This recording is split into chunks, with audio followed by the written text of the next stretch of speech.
Hello, everybody. My name is Alexandra, and my partner is Sylvia, and we have done a presentation on the speech and language impairments that children may have.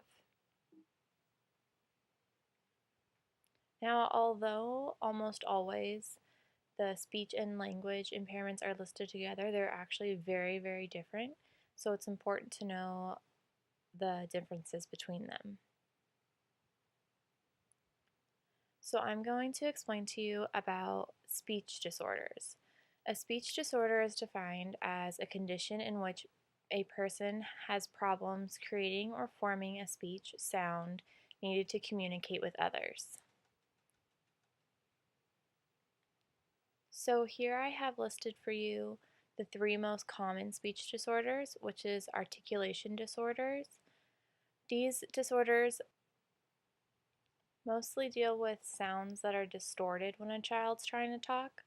There's no clear cause of what has caused this type of disorder, but usually it occurs when there's a structural malformation in the mouth or throat or severe nerve damage in the brain. The next kind of disorder is disfluency, and that is when a child repeats a word, sound, or phrase repeatedly, and the most common is stuttering. The last is voice disorders, and this happens when there's a problem with air passing through the lungs to the vocal cords, then through the nose, throat, and lips, which causes volume or pitch differences, and that's what you'll notice the most about those kids. On the right of the screen, I have a small chart of the speech sound development of children and the correlating ages of which when they should be making each of these sounds according to the chart of development. Of course, each child is going to be a little different, but this is just the milestones that they base off of. So, some statistics for speech disorders is 5% of US children ages 3 to 17 have speech disorder that has lasted for a week or longer during the past 12 months. That is a lot of kids. By the first grade, roughly 5% of children have noticeable speech disorders. So at this point, children should be at a place where they can speak at a normal and fluent rate. So at this point, kids will be most likely put into different specialists to help them improve their speech. Now, more than 3 million Americans, which is about 1%, stutter.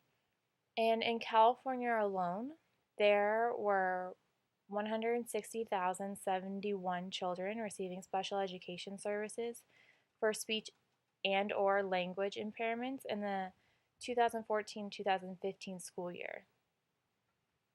And all this information I got from the National Institute of Deafness and Other Communication Disorders website that you can see on the last slide.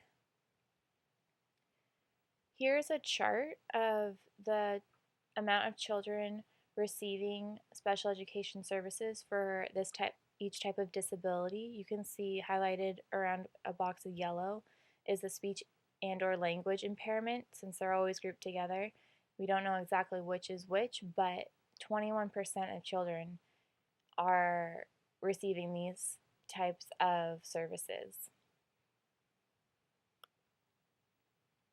Now, as a general education teacher or a special education teacher, we're going to run into these kids in our classrooms. So here are some adaptations and strategies that we can use to help these kids. The first is definitely talk to speech and language pathologists, commonly referred to as SLPs. These people are specially trained in this type of disorder in children, so they can help prevent, diagnose, and treat a child.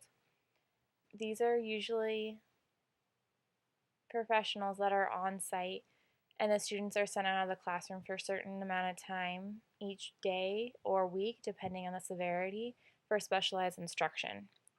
And this would fall under academic instruction and social behaviors because they both help with the kids' academic performance and helping with conversational speaking as well.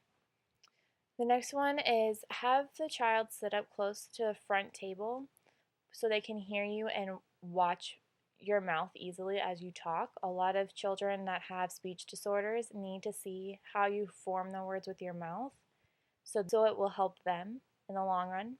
This would be a classroom environment strategy. The next one is Hear Myself Talk Phones, which is the picture you can see on the right hand bottom corner. It's a tool where kids can speak into the phone and it will directly go back up to the hearing piece so they can hear themselves speak at a clearer rate than rather than just speaking out loud.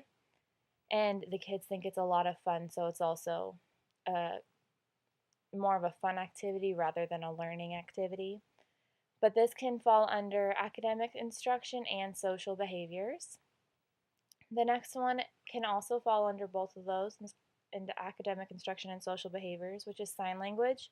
If you can incorporate gestures and sign language into your classroom, it'll definitely help those kids be able to express themselves even if they're not able to fully express themselves with speech. Adapting oral projects to possibly written or any other adaptation you can would be great for the kids that are really struggling. This would be an academic instruction adaptation.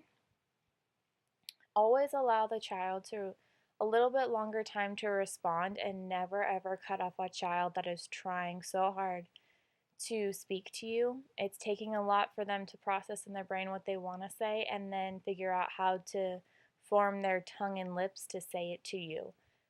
So this would be a classroom environment and social behavior adaptation. And then the last one is have the children in your class be kind and accepting to others. Of course, this is something you want for no matter what in all your classes, for all your children, but especially for the kids that are struggling. Make sure that they understand to give each other the proper kindness and acceptance and patience with each other while they are learning. This would be a classroom environment and social behaviors adaptation. So here I have a short video for you of a speech pathologist helping a child learn. Just wanted to show you a quick example of how you can implement some of these strategies to help the kids with their speech disorders. Can you tell me? Oh, look at Miss Cassie. Rectangle. Good job. Oh, you ready? Let's do this one.